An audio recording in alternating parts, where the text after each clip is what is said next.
अंतिम विकल्प के तौर पर लॉकडाउन लगाया गया है, लेकिन ये लॉकडाउन हमेशा नहीं लगा रह सकता।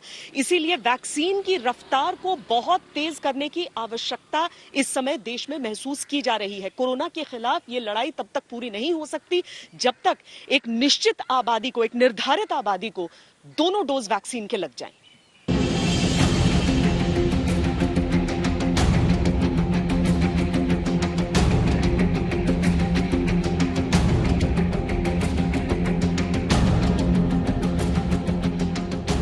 संक्रमण से लड़ाई के लिए वैक्सीन की 2 डोज जरूरी है। 75% आबादी को जितनी तेजी से ये डोज लगेंगी, संक्रमण से लड़ाई में देश उतनी तेजी से जीत की तरफ बढ़ेगा।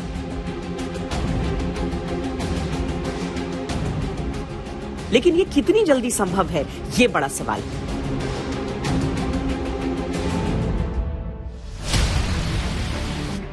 विशेषज्ञों का मानना है कि हालात को बेहतर स्थिति में ले जाने के लिए भारत को अगले 3 महीनों में अपनी आबादी के 75% को टीका लगाना ही होगा। इस लिहाज से करीब 2 करोड़ लोगों को प्रतिदिन वैक्सीनेशन की सख्त आवश्यकता है, यानी टीकाकरण की मौजूदा रफ्तार में कम से कम 5 गुना वृद्धि करनी होगी। अभी की जो स्पीड है, उसके अनुसार भारत जून-जुलाई 2022 तक ही अपने लक्ष्य के करीब पहुंच सकेगा। इस बीच संक्रमण की दूसरी के बाद तीसरी या अन्य लहरें आती रह सकती हैं।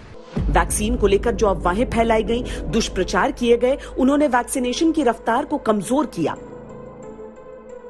भारत का प्रथम लक्ष्य था 30 करोड़ फ्रंटलाइन वर्कर्स, स्वास्थ्य कर्मियों और 65 साल से ऊपर के गंभीर बीमार लोगों को अप्रैल 2021 तक टीका लगाना। लेकिन मार्च के पहले सप्ताह तक सिर्फ 40% ही टीकाकरण हो सका। वैक्सीन की डोज बड़ी मात्रा में बर्बाद भी हुई।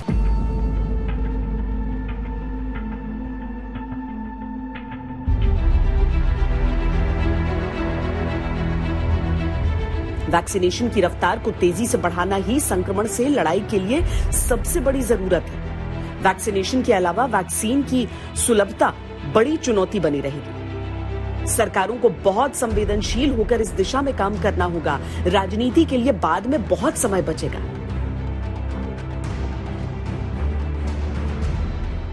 एक या 2 दिन में जैसे ही वो वैक्सीन आ जाती है, हम आपको अच्छे से अनाउंस करेंगे, मीडिया में अनाउंस करेंगे, आपको बता देंगे, आपको पता चल जाएगा। उसके बाद जिस का रजिस्ट्रेशन होता जाएगा, जिस की अपॉइंटमेंट होगी, वो लोग आइएगा। 18+ वो भी वैक्सीनेशन का कार्यक्रम आज प्रारंभ हुआ है। उत्तर प्रदेश में 45+ के लिए 2500 केंद्र आज वैक्सीनेशन के इस तीसरे चरण में प्रारंभ हुए हैं, जहां वैक्सीनेशन का कार्यक्रम सफलतापूर्वक प्रारंभ हो चुका है। 18+ के जिन यूथ को आज वैक्सीन देना है, उसमें हम लोगों ने उन 7 जनपदों को लिया है जहां पे पॉजिटिविटी रेट और एक्टिव केस सर्वाधिक हैं। जो लोग वैक्सीन ले भी लिए हैं, दोनों डोज ले रहे हैं, ये बचाव का सर्वोत्तम उपाय है। अगर उनमें कहीं इन्फेक्शन आया भी तो माइल्ड रहा है, उन्होंने रिकवरी जल्दी कर दी है। जिन्होंने 1 डोज भी लिया है तो भी अगर इन्फेक्शन आया है तो रिकवरी में मदद मिली है। जनवरी में भारत ने कोविशील्ड और कोवैक्सीन को मंजूरी दी थी, लेकिन रूस के स्पुतनिक को मंजूरी देने में और निर्यात करने में 3 महीने लगे। मंजूरी की धीमी गति के चलते फाइजर ने खुद को भारत की मंजूरी की बोली से अलग कर लिया था। बड़ी आबादी को टीका लगाना है तो सभी विकल्पों पर तेजी से काम करना होगा। मई में स्पुतनिक वी का भारत में उपलब्ध होना राहत की खबर जरूर है। India will start getting the Sputnik V supplies from Russia in May. These will be initial and limited quantities, which will ramp up over the next 2 to 3 months. There are 2 routes by which the quantities would come into India. One is through the product that's manufactured in Russia and imported into the country. The second is through local manufacturing, which we will also be starting in the next couple of months to start delivering the vaccines from the India-made product. शुरू में Sputnik V रूस से भारत आएगी, जो टीकाकरण का हिस्सा बनी रहेगी।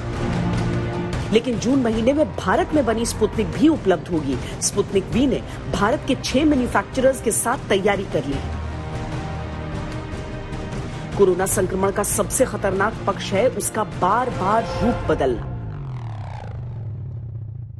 इस खतरे को पूरी तरह समझते हुए अमेरिका की वर्जीनिया टेक यूनिवर्सिटी के 2 प्रोफेसर्स यूनिवर्सल वैक्सीन बनाने में जुटे हुए हैं।